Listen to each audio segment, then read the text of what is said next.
All right, Shalom.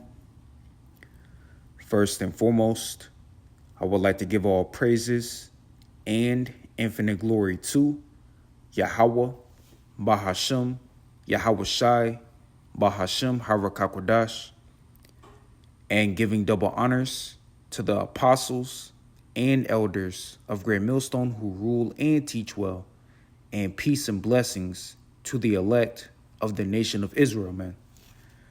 All right, and today's lesson through the spirit and power of Yahweh Bahashem Yahweh Shai is going to be entitled The Beginning of Sorrows, Earthquakes in Diverse Places, man, which is a direct quote from Matthew, the 24th chapter, which is going into the time of 70 AD and the times dealing with the end. As you had the Lord's disciples, they came up to the Lord Yahweh Shai asking, for different signs of his coming. Matter of fact, let me just go ahead and get it. All right. This is Matthew chapter 24, verse 3. And as he sat upon the Mount of Olives, the disciples came unto him privately, saying, Tell us, when shall these things be? And what shall be the sign of thy coming and the end of the world, man? And plenty of times, the elder apostles on down have went into that word world, which there are three different worlds. You have cosmos, you have oikoumene, and then you have aeon, which is a period of time. All right. And according to the scriptures, we know that Esau is the end of the world, and Jacob is the beginning of it that followeth. And Esau, Edom, the so-called white man, is on borrowed time. And it's plain, it's evident, and it's manifest, man. Let me go to 2nd Ezra, the 9th chapter. I want to start at the previous chapter, around the 62nd verse. It says, These things have I not showed unto all men, but unto thee and a few like thee. All right, that few being the elect. All right, the elect, they have this the complete understanding of the Bible, man. All right, the Lord Yahweh Bahashem Yahweh Shai is only dealing with the elect. The scripture says he revealeth his secrets unto his servants, the prophets. All right. It says, Then answered I and said, Behold, O Lord, now hast thou showed me the multitude of the wonders. It says, which thou wilt begin to do in the last times. But at what time thou hast not showed me? So that was Ezra speaking. Now you are about to have the archangel Uriel speak. It says, 2nd Ezra 9 verse 1, he answered me then and said, Measure thou the time diligently in itself. And how do you measure the time diligently? Through prophecy. All right, you're being circumspect, you're being prudent. All right, your scripture says, Blessed is he that watcheth. All right, those are many scriptures, man. All right, and it says, And when thou seest part of the signs pass, which I have told thee before, then shalt thou understand that it is the very same time wherein the highest will begin to visit the world which he made. All right. It says, Therefore, when there shall be seen earthquakes, okay, this just literally happened. Okay, a 6.0 magnitude earthquake in what is it? I think it's East Afghanistan, but it happened in Afghanistan. Okay, it says a death toll of 1,400. That's a lot of damn people, man. All right, we're gonna come back to this article in a second. Again, 2nd Ezra 9 verse 3, it says, Therefore, when there shall be seen earthquakes and uproars of the people in the world, and That's been going on since Donald J. Trump has been in office, and it has been nothing but pure chaos, confusion ever since this devil has been in office, man. All right. It says, then shalt thou well understand that the Most High spake of those things from the days that were before thee, even from the beginning. For like as all that is made in the world have a beginning and an end, and the end is manifest, man. And the writing is on the wall. Just like Daniel, the 5th chapter, where they had that big ass banquet or that big ass dinner event, and you had the writing on the wall. All right, that's a metaphor. Let me. What does that mean, man? Writing on.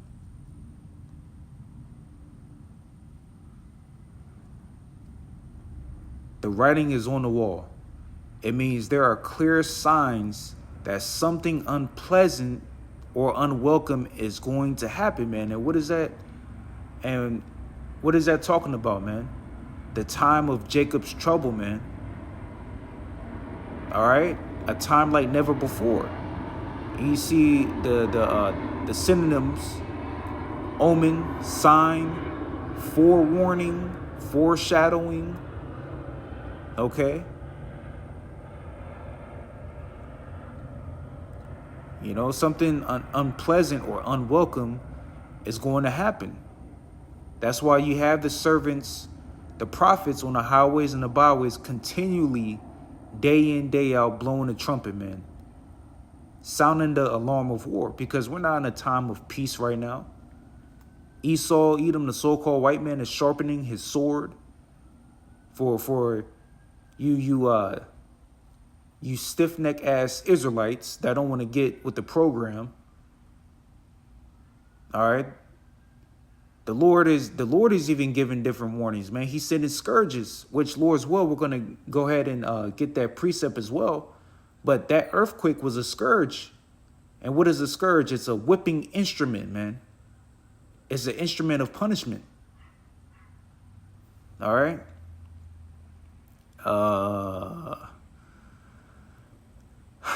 Let me see, man.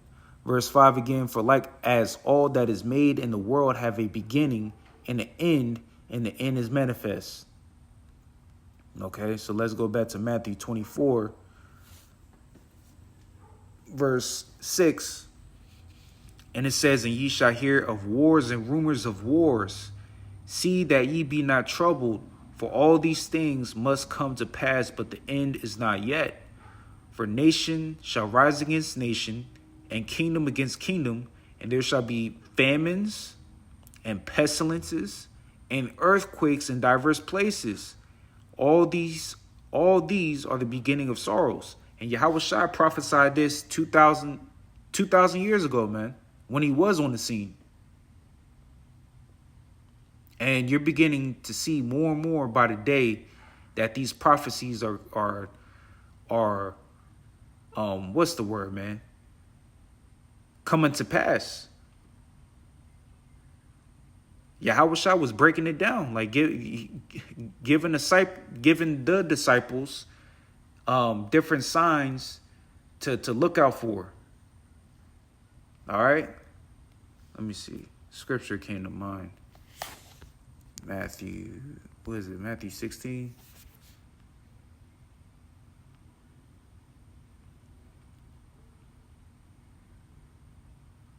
This scripture came to mind. Let me read it. Matthew 16, verse 1. The Pharisees also with the Sadducees came and tempting desired him that he would show them a sign from heaven. He answered and said unto them, when it is evening, ye say it will be fair weather, for the sky is red. And in the morning it will be foul weather today, for the sky is red and lowering. O ye hypocrites, ye can discern the face of the sky, but can ye not discern the signs of the times, man? Yahushua, cutting them. You can discern anything else, but you can't discern what time period that we're living in, man. you know? Anyway, these are the beginning of sorrows, man. Verse 8, you know? And Salaki, I'm all over the place, but, you know, this is apnews.com. It says rescuers race to find Afghan quake survivors as death toll passes 1,400. And you see some pictures of the devastation that the Lord caused. Again, shall a trumpet be blown in the city and the people not be afraid? Or shall there be evil in the city and the Lord have not done it? You know, the Lord controls good and evil, man. All right, the Lord controls both. I'm going to go ahead and get a scripture in a second. It says the United Nations warned of an exponential, I don't know why I said that, exponential rise in casualties from a major earthquake in eastern Afghanistan.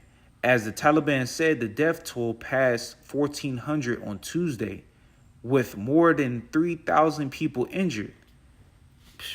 The Lord killeth and maketh alive, man.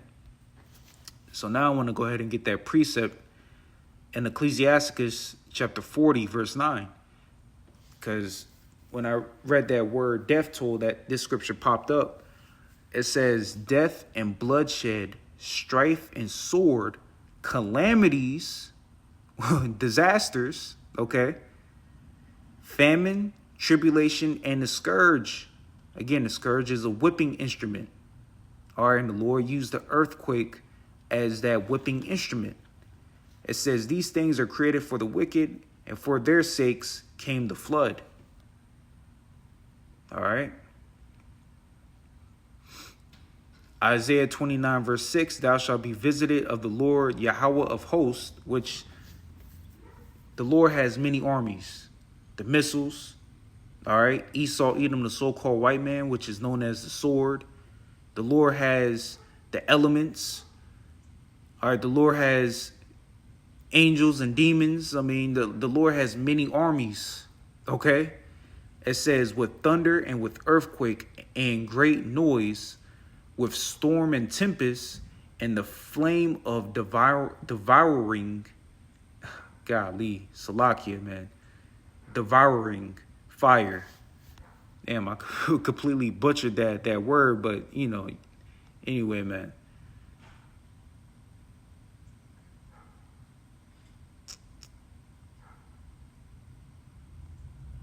It says Sunday, Salakia. It says Sunday night's powerful 6.0 magnitude earthquake struck several provinces, causing extensive damage. It flattened villages and trapped people under the rubble of homes, constructed mostly of mud, brick, and wood, that were unable to withstand the shock. The shock. Rough terrain is hampering rescue and relief efforts, forcing Taliban authorities to airdrop dozens of commandos to evacuate the injured from place where helicopters cannot land. You know, you pretty much get the point. Again, the Lord is visiting the world which he made, man. All right? These earthquakes, these different tempests, fires, you name it. The Lord is visiting this world which he made, man. So anyway, man,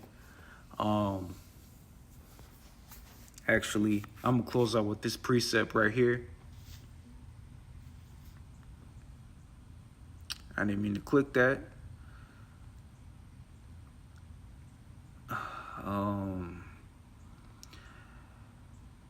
This is Isaiah 45, verse 5. It says, I am the Lord Yahweh, and there is none else. There is no God beside me. I girded thee, though thou hast not known me, that they may know from the rising of the sun and from the west that there is none beside me. I am the Lord Yahweh, and there is none else. I form the light and create darkness. I make peace and create evil. I, the Lord, Yahweh Bahashim Yahweh Shai, do all these things, man. And that's just plain. All right. So anyway, man, this was just a quick lesson through the spirit and power of Yahweh Bahashim Yahweh Shai. I hope your brothers and few sisters were edified. And I want to say, giving all praises to Yahweh Bahashim Yahweh Shai. Shalom.